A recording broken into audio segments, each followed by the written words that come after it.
Scale Up Nation, I get people asking me all the time, how do I read so much as busy as I am? And the secret is, a lot of my reading people do for me. That's right, I use Audible. Audible is a service that will read books to you and allow you to get the content while you're driving from account to account. I've been using Audible for years, and you can try it for free, one book in 1 month for free on me through our affiliate link, scalinguph2o.com/audible. Welcome to the Scaling Up H2O podcast, the podcast where we scale up on knowledge so we don't scale up our systems. I'm Trace Blackmore, the host of the Scaling Up H2O podcast, and happy May, everybody. It's hard to believe we are already in May. All sorts of wonderful things happen in May, and there's one event, actually there's two events that I want to talk about that I'm super excited about that's happening in May. One is the Global 6K. That is taking place on May 18th. And the Global 6K, you can even do on a treadmill. You don't have to go anywhere. This is where we all come together as a nation to try to bring awareness to the global water crisis. And we've got all of that information for you available at scalinguph2o.com/6K. Once you go to the website, you will find everything you need to know about the Global 6K. And one of the things that I urge you to do is go ahead and sign up. To sign up, it's $50. All of that money goes to bringing water to people that do not have water. It's amazing all the things that they can do for $50. And you will receive a t-shirt and a bib. They say it's the bib that matters most. And this is a picture of the person that you are sponsoring. It is a child. You get to learn about them. Many people have created pen pal relationships with the people that they have sponsored. And what you're going to do is you're going to hang that up and let people know who you're sponsoring and why you are sponsoring them. And then sharing that, letting them know why you're involved in this cause. When it comes to race day, you're going to pin that bib to your shirt. And of course, many people are going to ask you what that bib is for, what race you are in. And you are in a bright orange Global 6K for Water t-shirt, so people are going to see you. And at the very end, you are going to keep that as a reminder that you changed a life. And hopefully somebody will ask you about that. Nation, it is such a cool thing to do. We're busy in our day-to-day. This is something we can do outside of our day-to-day to make something fun, to celebrate water, to celebrate we're bringing water to people that need water. It's very easy to do. It's a great team building. And maybe you want to go ahead and create your own team. Well, if you go to scalinguph2o.com/6K, you can create your own team or you can join ours. We want you to be on Team Scaling Up. And through that, we will have a great time. Even though we are all not together, we know that we are doing something together and we are making a difference. One more time, that's scalinguph2o.com/6K. Something else that's coming up this month, and this is so cool because this is going to be the 5th time that we have done it. This is the Rising Tide Mastermind live event, which is taking place the week before the Global 6K. That's May 13th through 15th. You've heard from several Rising Tide Mastermind members on this podcast. And folks, it's just amazing the community within the Scaling Up community that we've created with the Rising Tide Mastermind. Now, this live event is here in Atlanta. I say here in Atlanta because that's where I am. And everybody comes into Atlanta. We have speakers come in. We have assignments that we share with each other, workshops that we do. There is so much action packed in those 3 short days. People just cannot wait to go back to their teams and start doing all these things that they're learning and we are reinforcing. not to mention the fact that we get so much time together in person with our groups. It is an amazing 3 days, and I can't wait for it. I'm going to have a great time. I know the other members will as well. And maybe that's something that you are looking for. Now, I'm not here to say that the Rising Tide Mastermind is right for everybody, but I will say a group like the Rising Tide Mastermind is right for everybody. So if you already have a group and it's working out great, awesome. If you don't have a group, try to find a group where people are pouring into you as much as you are pouring into them. Life is too difficult to do it alone. And when you're doing life with other people, especially when you have a group like the Rising Tide Mastermind, where they understand what your day-to-day is. So as you're having issues, whether they're technical, whether they are professional, whether they're personal, you name it, these people understand what your day-to-day is like, so you don't have to explain that. You can go straight into your issue, and we have a special track that we use to help process issues, and it is amazing the things that people are accomplishing within the Rising Tide Mastermind. People don't have to start from the first step. Other people have experienced similar issues, and from that, they get to start maybe at step 6 with a whole action plan that somebody has already done. It is amazing all the things that are getting done within the Rising Tide Mastermind. But the thing that makes the Rising Tide Mastermind probably incredible above everything else are the relationships. It truly is a brother and sisterhood within the water treatment community, and it is second to none. I'm so proud of the members within the Rising Tide Mastermind, and there's just such a sense of support and community. So maybe that sounds like something you want to look into. If it is, go to scalinguph2o.com/mastermind, and we've got some things that you can read to learn more. And if you'd like, I'd love to get on a phone call with you to see if this group is right for you. Nation, a few things you might want to put on your calendar. Coming up in June 22nd through 26th, ASHRAE's having their 2024 annual conference in Indianapolis, Indiana. So you might want to check that out if you are going to be in that location around that time. ASHRAE is a great organization, and of course, that's where a lot of the guideline standards that we are having to work within come from. So it's not a bad conference to attend if you are in the industrial water treatment industry. Another one you might be interested in is the 2024 Utility Leadership Conference and 54th annual meeting. This is taking place July 23rd through 26th in Buffalo, New York. This is hosted by the National Association of Clean Water Agencies.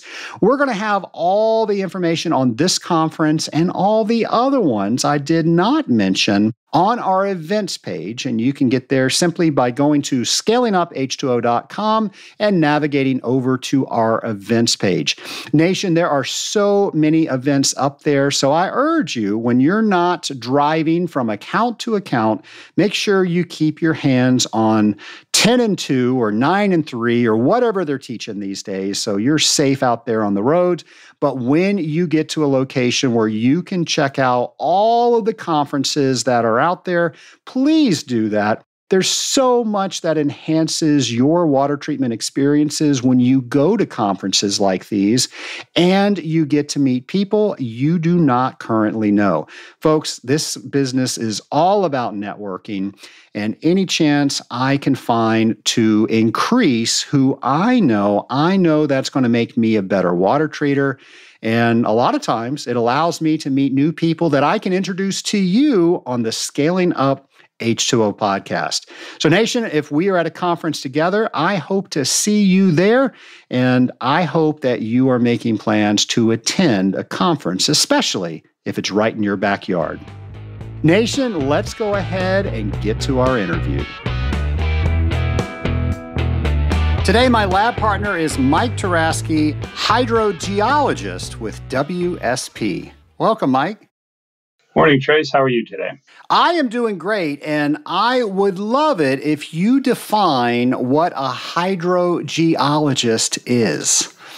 A hydrogeologist is basically somebody who works with groundwater, and it's water that's under the ground, as opposed to, say, a hydrologist who would be more likely to work with surface water, stream flow, that sort of thing. The two are not unrelated. A lot of times the groundwater is close enough to the surface that it actually becomes surface water, and the surface water can infiltrate to become groundwater. So kind of a symbiotic relationship there, depending on the topography. But I focus primarily on the groundwater and specifically with respect to remediation. There's a lot of facets of being a hydrogeologist. The two worlds, the way I think of it, is the clean world with water supply and the dirty world with the remediation. And there's a lot of linkages there too. And I think we're going to be talking about that quite a bit today. I think we've got a lot of questions around that. Before we get there, do you mind telling the Scaling Up Nation a bit about yourself? I'd be happy to. So I've been a hydrogeologist consultant now for a little over 30 years. Grew up in Pennsylvania, started my career back in New Hampshire working on an Air Force base remediation project. Spent a couple years there before I moved out to California. Been out here ever since. Most of my projects are in Southern California. I live in Northern California, but the geology out here, the groundwater flow, rainfall could not be more different from what I grew up in Pennsylvania or experienced, pretty much anywhere back east. So anywhere, as they say, west of the 100th meridian, it's quite a bit different climate-wise, and that's really reflected in the groundwater and water supply issues. I typically work on, they're called recalcitrant contaminants, so large-scale plumes of chemicals that don't break down very easily, things like chlorinated solvents. And, these are problems that take decades to clean up typically. There's a lot of different ways. There's always an innovative technology being developed, and in my 30 years, I've seen a lot of those technologies be developed. So it's always a learning experience. I'm really happy about that. Yeah, I've been really fortunate, working with other hydrogeologists, geologists, engineers, developing treatment, remedies that our clients implement and trying to get things cleaned up.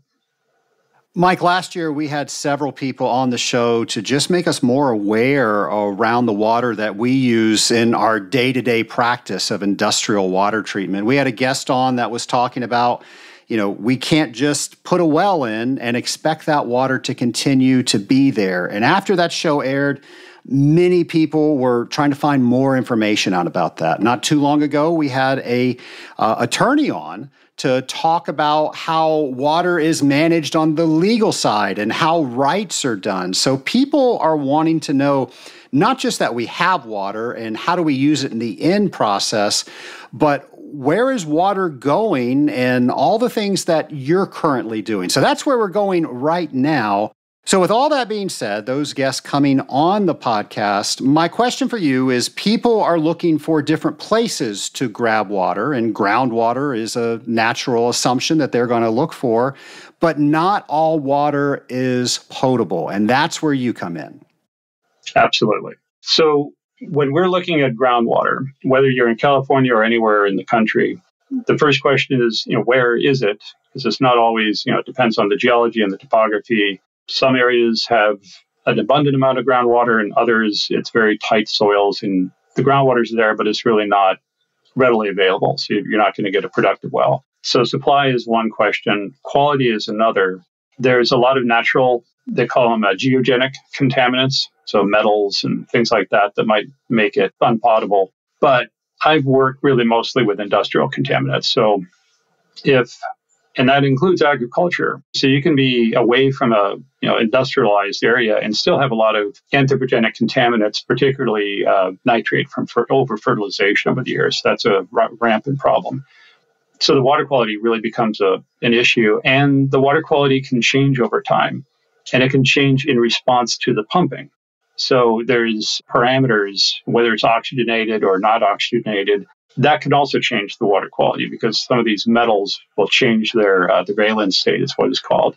It's a very dynamic system, I guess I would call it. And the idea that we can just plunk a well in the ground and get as much water as you want anywhere is just not reasonable. whether it's from a water supply standpoint or a water quality standpoint, or a future water quality standpoint, or even a future water supply standpoint. In California, and throughout the Southwest in particular, the major drought that we had until last year, when that was pretty substantially reversed, a lot of wells were going dry. And, a lot of the responses were to put in a deeper well. You can only go so deep before you get to water that's so old, it's just naturally mineralized. It starts getting briny.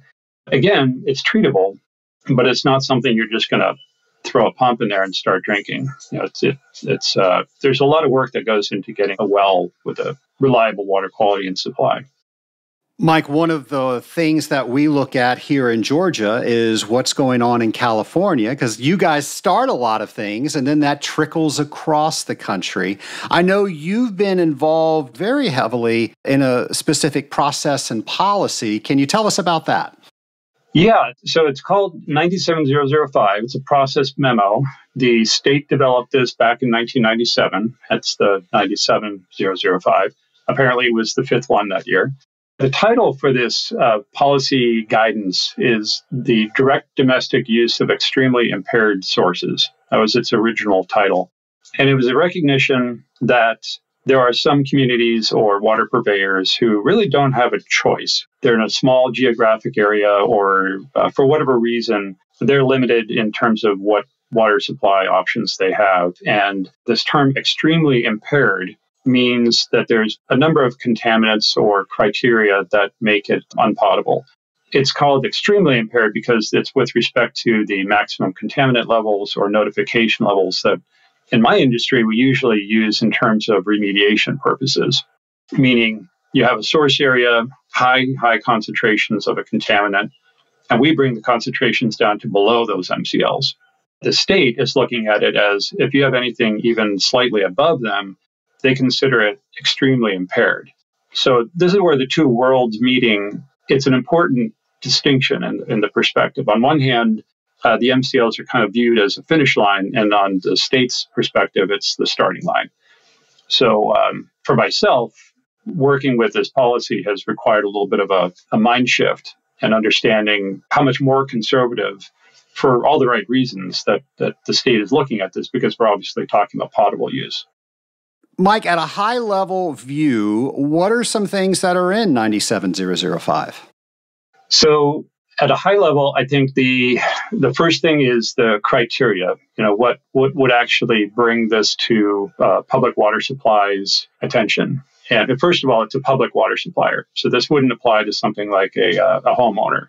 I'm not aware of many, if any, laws that require a homeowner to sample their well, which I grew up on a well back in Pennsylvania. We never sampled it. Everybody around us was on septic tanks. Probably would have been a good idea to sample that more often. But the regulations are really geared towards small community water suppliers and on up, so the larger municipal groups. So I think that's an important distinction. The first thing would be what those criteria are. So you have to meet two of a number of criteria. And those are concentrations that are either about 10 times above the MCL for contaminants with chronic health effects, or 3 times above those levels for contaminants with acute health effects. So there's a distinction between one contaminant and another. They're not all the same. And it's all about how human health is impacted. Whether you have one or more of those thresholds met and you have a known source area that's been inadequately characterized. So all these contaminants came from someplace. They're not, we're generally not talking about natural contaminants. That's actually accounted for. So knowing where the source area is and whether we know enough about that source area has to be considered. It also accounts for surface water. Most of the focus is on groundwater, but if you're relying on the surface water, the Giardia or the virus detections, their presence really need to be accounted for. So if you need that to be treated, that's another criteria that would potentially trigger this. If you have more than 5% treated wastewater in that surface source, then that's another criteria that needs to be met. But the last three really bring in a lot of other projects potentially. Is the source area extremely threatened by long-term or ongoing contamination areas? So if you have a basin that has a number of sources that might trigger a characterization like a Superfund site, and you're trying to develop that area for potable use, that's going to be a hit, basically. Whether you have a mixture of contaminants, which is pretty common. And the last one would be is if you have a system where you're actually intending to capture the contamination, which is actually the project that I'm working on. It's not incidental, it's actually part of a remediation system. So we want to capture that contamination because that's part of the cleanup of this basin, but we're also going to be treating that water for potable use. And this is not done very frequently. So it's becoming increasingly important. And, again, because the amount of contamination, we keep finding new contaminants, and the amount of water supply options we have are just limited and becoming more limited. So those criteria are really important up front. The rest of the 97005 is about the steps that need to be taken. So it's a very sequential, intentional approach. The first one is really just it's fairly logical, evaluating the source area, the drinking water source area itself, and what known contaminant areas are in that area. So if you have a pumping well, that pumping well has a capture area. You can model that. You can simulate that. It's a basic, overlay that on a map and see what other known contaminant sites exist within that area, whether it's a gas station or a landfill or whatever you might have. So that's your sort of first initial assessment. Secondly, you would actually collect groundwater samples or potentially surface water samples and analyze that for a very broad suite of analytes. When I do remediation work, typically my clients have a relatively focused number of contaminants, something associated with, whatever landfill or industrial work. And that's the focus. But here we're really looking very broadly. So things that are above and beyond any particular contaminant area. The state really wants to know if you're going to be pumping from this and you've got a lot of other contaminants out here and all these unknowns, what else might be out there? Things we don't normally look for. That's quite a feat in itself. The number of bottles that we end up filling and the coolers that end up being filled and sent off to the lab is pretty impressive. So that's done maybe every 3 years or so, just to make sure things are okay. From there, you would look at the source areas where there's contamination, what protection is being implemented there. Is there its own remediation system at those sources? So that's good to know. And then the fourth step is really when you get into the meat of the proposed treatment system itself. That's where you're describing the treatment trains, you're demonstrating you have multiple barriers, redundancies, you're estimating the influent water quality based on all the data that you've collected and the pumps that, the wells that you're going to be pumping. So a lot of statistics go into that just to, demonstrate that you've done your homework. The engineering is there. They want to see the operation monitoring and maintenance plan up front.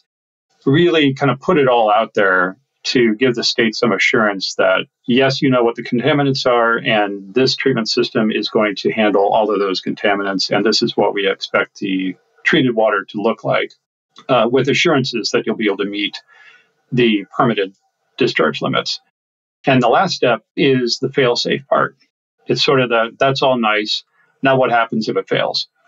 And what's the human health risk in that event? So that's where you would show, here are the alarms that would kick in, here are all the triggers that would shut the treatment system down immediately. If those failed, here's the risk that would happen. For something with a chronic risk, if you had an exceedance for like a minute, that's not going to be a problem. The state wants to keep it as obviously a short a period of time as possible. So that's where the logistics come in. It's a combination of a human health risk, but also the failure modes. What's going to trigger a shutdown to prevent that from being an issue. And that's it in a nutshell. From there, the state takes it all. There's usually a public review, and if you're successful, you get an amended drinking water permit, and off you go. So, hooray, they got their permit. How long is that good for? What do they have to do to make sure that stays current? So that gets into a group that I worked with a couple years ago on the user guide. So there is a lot in this 97005 policy. It's been revised twice. It came out originally in 1997. There was a draft in 2015, and it was formally revised in 2020. The group I worked with, CEPRD, they prepared a user guide that paralleled that 2020 version. And that is really a tool to help the public water supplier go through this whole process. And at the end, gets to the point that you just mentioned, how often does this need to get reviewed? So there is something we called an adaptive management plan. It's basically to kind of keep things fresh. You look at things on a regular basis. I think we had, it's about every 3 years or so. But there's a routine evaluation. If there's a recognition that there's a new contaminant, if there's a recognition that there's a new MCL for one of those contaminants, basically any kind of substantive change that might affect your system, that's going to trigger a re-review of some sort. So that's all part of this adaptive management plan. And it might result in a renewed application for the permit. So that's a really important point, too, because this is not static. It's not something that just goes on the shelf. I think the state does a really good job here recognizing things change. And things like PFAS that we now are all learning more and more about is a pretty good example of that. It's been around for decades. It's been in groundwater for decades. It's in your blood and my blood right now. And yet we didn't know about it until relatively recently. So I think that's going to continue as the analytical technology continues to get better and better. We're going to just keep finding things like this. And it's an important feedback mechanism to make sure that the treatment trains that we developed still adequate for this kind of new realization. As precipitation patterns change, snowfall, rain, all of those items, I know California is very much affected by that. I can see many people going to a groundwater source rather than the other sources that they're relying on now. What are some of the changes that you're expecting because of that? Huge changes. What I'm seeing with the climate change is that the snowpack in particular is becoming less and less reliable. Sometimes we have a major snowpack, other times there's hardly anything there. And California in particular is heavily dependent on the snowpack. We have huge reservoirs up in the foothills and the Sierras. They're designed to capture the snow melt. And then that gives us enough time to distribute that water throughout the state. And it's an amazing system that was designed a century ago. And here we are today. So you take that snowpack and replace it with rain, we don't have enough reservoir capacity to capture all that. So the reservoirs, when they were developed, a century ago, they were covering water supply as well as flood control. So now there's renewed concerns about flood control and water supply. So one thing that's happening is something called managed aquifer recharge. This is not a new concept, but it's a renewed intensity to develop, some way of getting this surface water, all this recharge into the ground more quickly. And that is not easy. Infiltration is not a particularly fast process. Naturally, it would take years, decades, centuries, depending on what the surface conditions are like. And we need it there now. So when we do that, that's going to be changing groundwater flow conditions. It changes the direction of the groundwater flow, depending on the water quality that's being injected or percolated or however we get that in there. It might change the water quality. It should improve the water quality. That's certainly the intent. But if there's already contamination in the groundwater basin, then that contamination gets displaced. So there's a lot of opportunity for unintended consequences. And that's where the data and the monitoring and the vigilance really comes into play. And I think the state's all over it. There's a lot of people looking at this. We all understand those risks and concerns and the need to figure something out here. So that's one option that I'm seeing, whether it's some larger reservoirs that might be able to also buttress some of this change, but one way or the other, getting the groundwater to be more reliable as well. Do you see supply sources switching? So, for example, if we are getting good precipitation, we're going to use this source. However, if we are in a drought, we can now switch over to this. Yeah, complicated question. When we go into a drought, typically I think the state has about 40% reliability on groundwater for a normal year. When we go into an extended drought period, that can increase by another 50%, so 65% would become groundwater. So there's already an infrastructure out there that can lean more heavily on groundwater. ag in particular. They're kind of dual engine, if you will. We have a lot of levees out there can direct the surface water and they can tap into that, but they can also pump from groundwater. And the groundwater is probably more expensive because you have to pump from the surface as electrical use, in addition to water quality issues. So that dual system already exists to a degree. Municipalities are a little bit different. They tend to be geared more one way or the other. I know in Atlanta, I think you're drinking from I think it's the Chattahoochee River, if I remember right. Chattahoochee drains into Lake Lanier, and that's where most of our water comes from. You're pretty well read on Atlanta. Yeah, well, I did a little homework, but I don't know if Atlanta has a groundwater well field that they can pull on if there was something that went wrong with the river intake. More and more, California does, and one of those drivers is the seismic activity. So San Francisco, in particular, has a whole backup system that their own storage system, as well as some wells that they could pump from. Not very long, though. The groundwater supplies in the city of San Francisco pretty limited. So that's why they have the pipeline that they have, the Hetch Hetchy system. And again, there's only so much you can do. So groundwater becoming more reliable, it's a pretty widespread need for that. Since a lot of our laws come from California, what do you think other states can learn as they're developing similar policies and procedures? I think what other states can learn, and every state has its approach for a lot of good reasons. If you go to the Midwest, a lot of the groundwater there is coming from the Ogallala Aquifer. It's an enormous multi-state aquifer, literally from South Dakota all the way down to Texas. And that has largely supplied the agricultural Midwest. It's also been substantially dewatered for the past 5-6 decades. And awareness of that and kind of the realization that this is a finite resource has led to flattening out that dewatering curve and in some areas restoring it. It's amazing what we can do. And I think what other states can learn from what we're learning in California is that, first of all, there are limits. And I think most states are aware of that. But there's a path forward that if a contaminant becomes an issue in a certain area, in a drinking water source, all hope is not lost. There is a way to go. There's engineering and technologies that can make this safe. And there's a process that exists with this 97005 that's really transferable anywhere. It's, the steps that I described, there's nothing specific to California there. It really just comes down to the scientific method when you boil it down.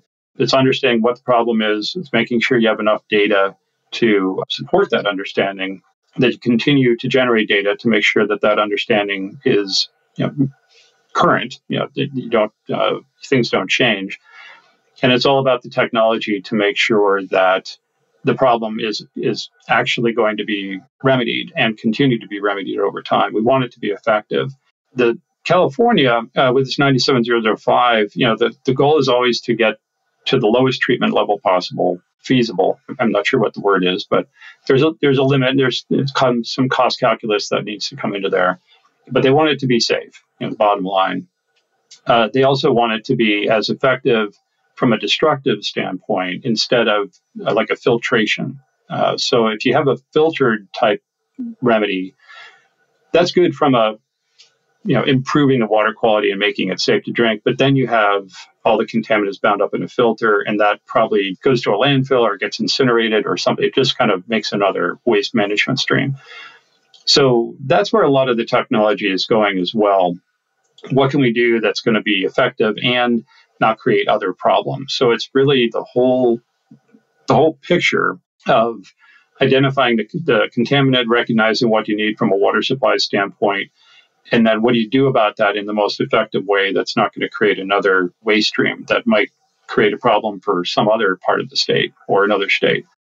What would you want our listeners to know about 97005 and how it pertains to them and their usage purposes?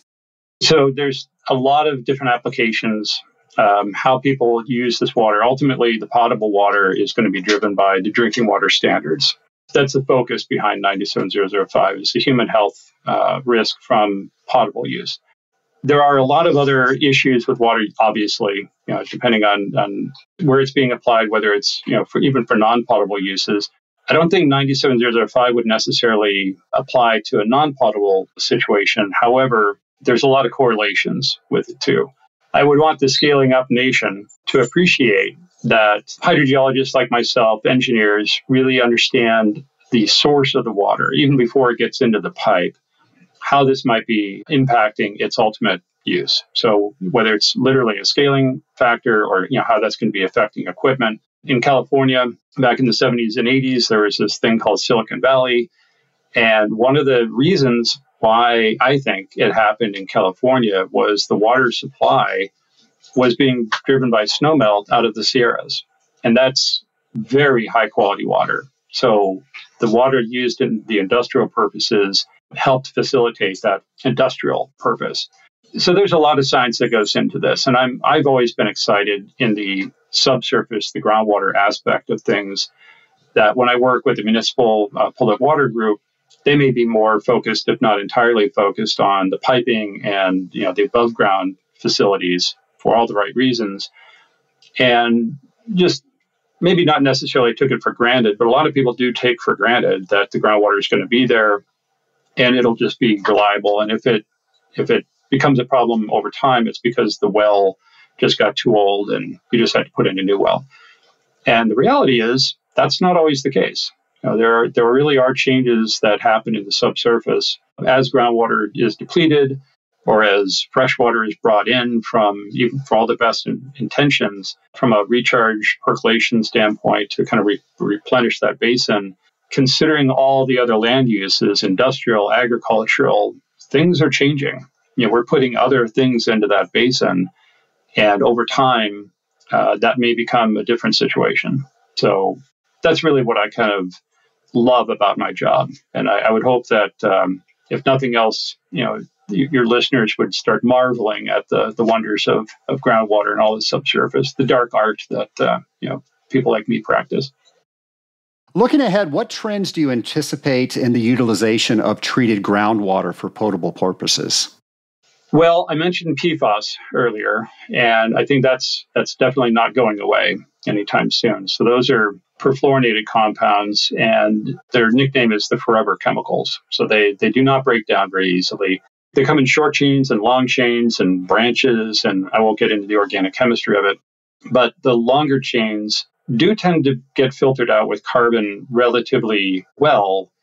So that's good because a lot of the potable sources water treatment systems over the years, carbon's pretty common.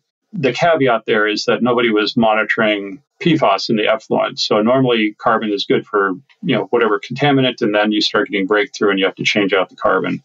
So we had incidental treatment, but now we recognize we have to be more, explicitly monitoring for PFAS, even if you do have a carbon system in there.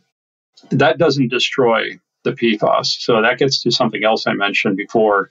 It's not now that carbon needs to be dealt with. So even if you are removing it from the drinking water supply, you now have generated a carbon waste that needs to be dealt with. So this is an ongoing process of developing scalable, destructive technologies.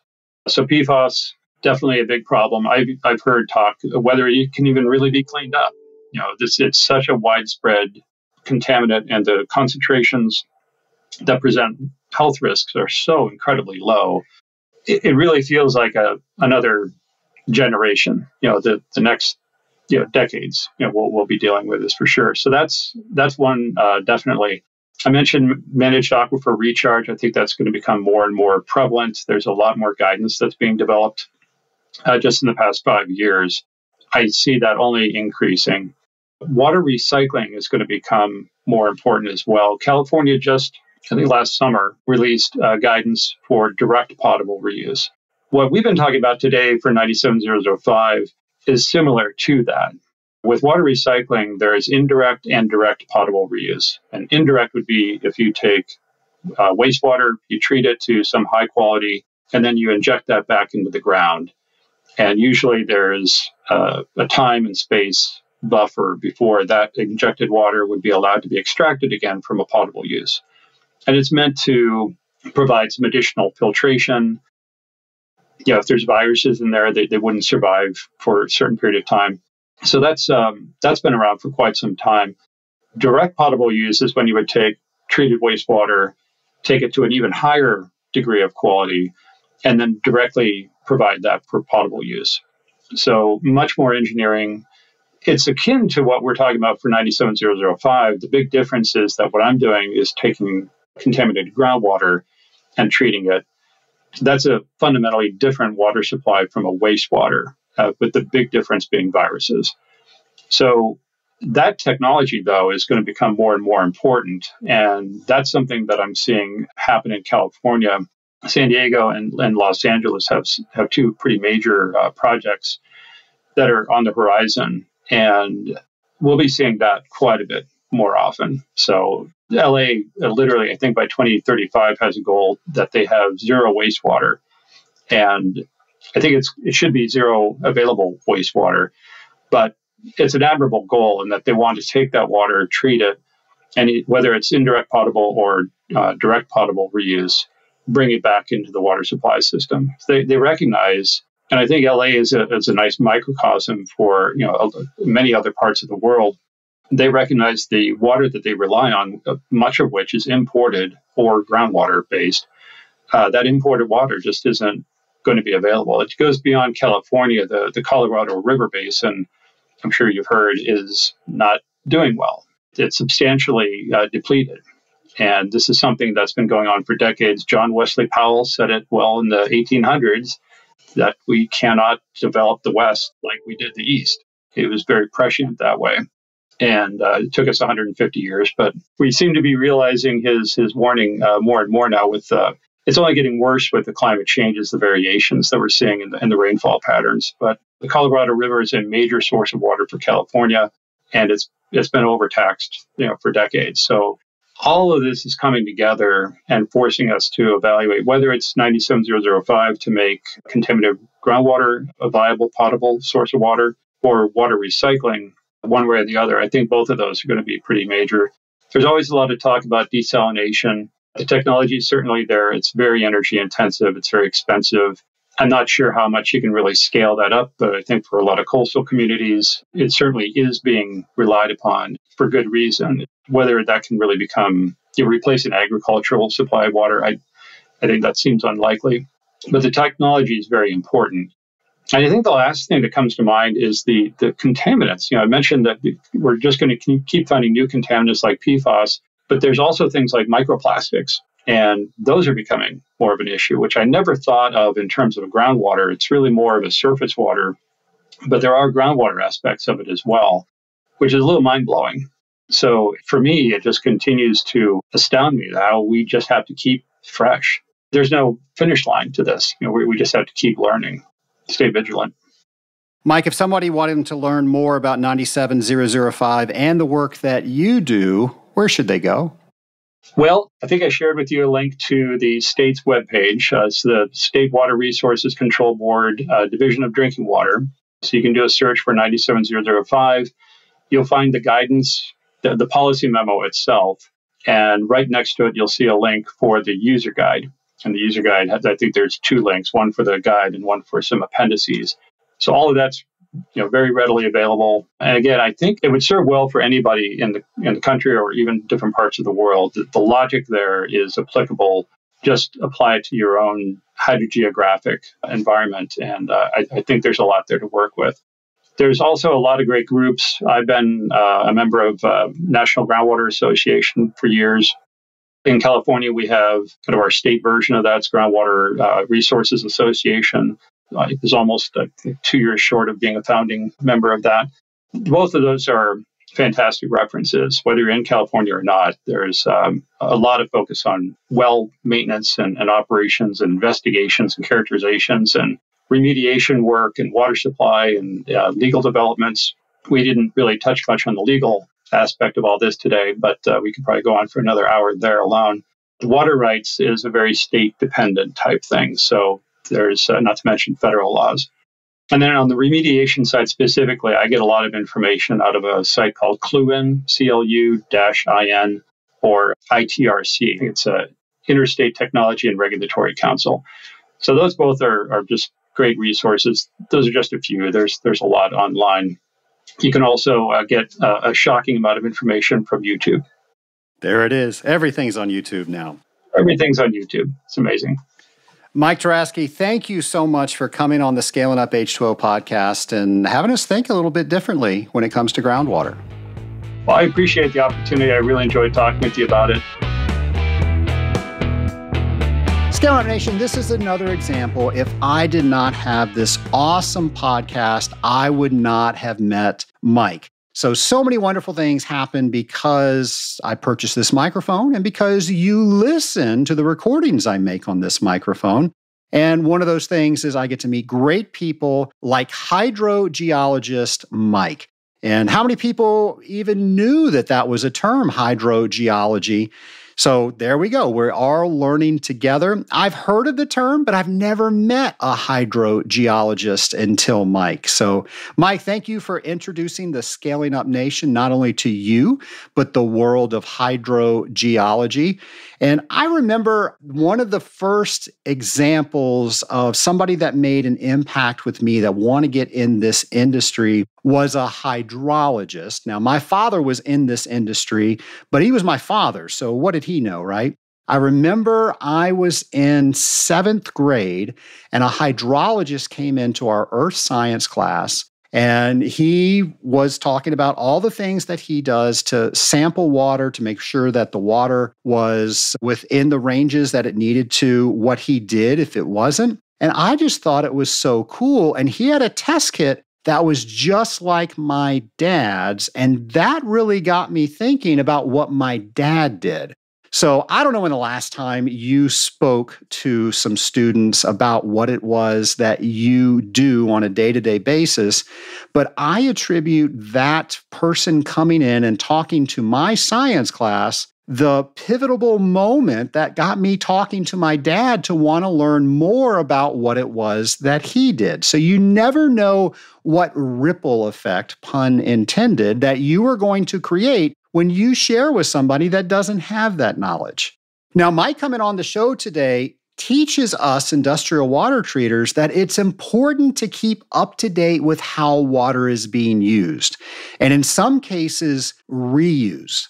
And our customers today, they're looking for ways that they can minimize their impact of resources that they're using, and they can also increase the amount of profit they get to give to shareholders. So those two things come together when we talk about water. So if you have not run into a customer that's not trying to reuse their water, or maybe, and like we were talking with Mike's case, actually generate their own potable water from a site that they have on site, I promise that will happen. And when that happens, it's good for you to know that that is going on and how to guide that conversation. It reminds me of a conversation that never happened with one of our customers. Now, we had a really good relationship. Well, actually, we still do. They're a customer of ours. But they went ahead and switched their water source from city makeup to on-site water that they were treating themselves, and they started sending it into their cooling tower and their chiller. They never told us that they were doing this. In fact, when we asked what they were doing, they said they were going to use it for non-potable uses like washing hands and toilet flushing and things like that. But they never told us they were going to use it within the cooling tower. Well, the chiller started going off an alarm that it was using too much energy, or at least not the correct amount of energy that it would have used when it was clean. And of course, we got blamed. You're scaling this chiller up, and it was scale. Now, with that, we found out and we told the customer within a very short amount of time, hey, your water has changed. What happened? Oh, yeah, we're now using this other source of water. Well, hey, guys, that would have been a great conversation for us to have before you actually did it, but we can't go back in time. We don't really have a flux capacitor equipped DeLorean, so we have to deal with it now. And what we ended up doing was we changed the chemistry. And we worked with our controller vendors to put a makeup meter and conductivity on each incoming makeup. So if they were using city water, the controller knew about that. If they were using the water they were producing there on site, the controller knew that, and it was able to adjust the program on demand. Well, that changed everything. We were able to put a dispersant into the water, and boy, does it not take a lot of time to scale up a chiller. It takes a lot of time to clean it up online, but we did get it cleaned up. We had a great conversation, and I think our customer now understands the importance of having the conversation. When you're going to change the water that the water treater is treating, you should probably let them know. So I give this as a public service announcement. No matter how good you have a relationship with your customers, sometimes they've got so many things on their plate, they just don't think about telling you certain things. So it is imperative that if you see something, you say something. Hey, I noticed there's a lot of equipment outside. Looks like you guys are doing something with producing your own water or reusing some water. Tell me about that. Okay, you're not going to use it in the cooling system. Is there any possibility that that can happen? Now, if we had that conversation, maybe we would have gone to the same problem that we had and solved, but maybe that would have sparked something. So just realize that our customers have a lot on their plate, so we need to make sure if we see something and we think that might affect the program, that we're the fiduciaries of that equipment. The equipment cannot talk, and who else knows that equipment better than the water treater? So we need to translate what that equipment should be telling the owner, the customer. We have to be that translator. I know that's kind of silly to think about, but if we think about that, imagine all the conversations that we need to have. And that's why industrial water treaters, I think, are so important, because we are the liaison between the equipment and the owner, between the equipment and the company that's maintaining that equipment, and the company that's maintaining that equipment and the owner and all the other people in between. We are the people that connect the dots, and it's important that we're always having conversations with everybody that's coming to that party. Nation, as you know, our friend James McDonald is making sure that we are staying on our toes and we are devouring information to become better water treaters every single week. Here's a brand new installment of Drop by Drop with James.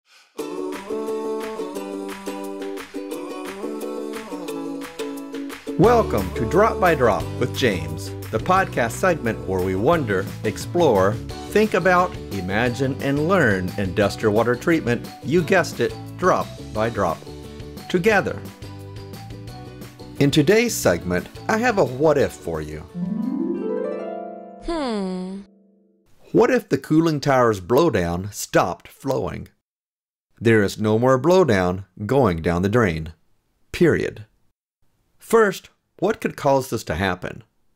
What could cause a valve to fail closed? What could block the blowdown line? What setting could have been changed in the controller? Second, what would be the impact upon the cooling tower system next? Would the impact be quick or slow? What would the water start to look like? What data in the cooling water system would start to change, and in what direction? How could you detect this problem early and been alerted that action was required? I'm James McDonald, and I want to encourage you to be like water by forming bonds with those around you, dissolving new knowledge, and making worthy ripples, drop by drop. Thank you, James. Nation, if you have a show idea or request, go to scalinguph2o.com/show ideas, and you can fill out a form and let us know what you want us to talk about, what question you want us to answer, who you want us to interview. That is how we ensure that we have thousands of shows in the bag ready to bring to you. Thank you for all you do out there in the Scaling Up Nation to make sure that water is always being used properly and people understand the value of water and all the things that they need to do to make sure that their equipment is running properly. Nation, take care of yourselves, and we'll have a brand new episode for you next week. Have a great week, folks.